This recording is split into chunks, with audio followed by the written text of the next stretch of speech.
morning everyone. Today we are making a water rocket experiment. Principle of your rocket. Every action has an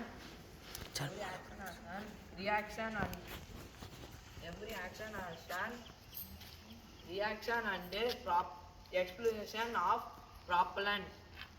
And the reaction is the rocket being propelled upward. Explanation. Water is heavier, so that what gives the water most heavy. Thank you. How word come the rocket? The word rocket comes from the Italian word rocchetto, which means bobbin or spool. The word is named after the shape of a rocket. A rocket is a vehicle or engine that uses jet propulsion to move something through the air or into space. Thank you.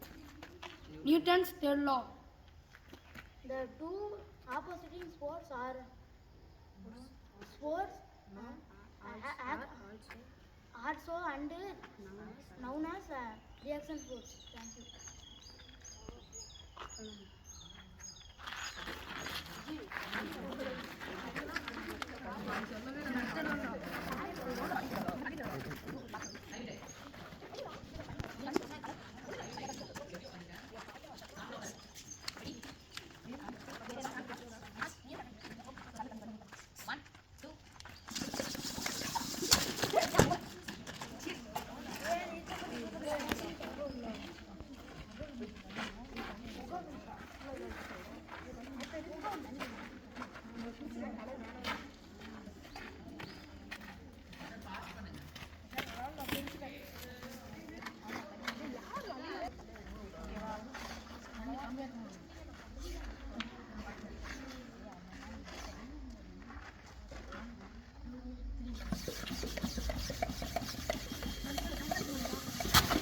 Wow.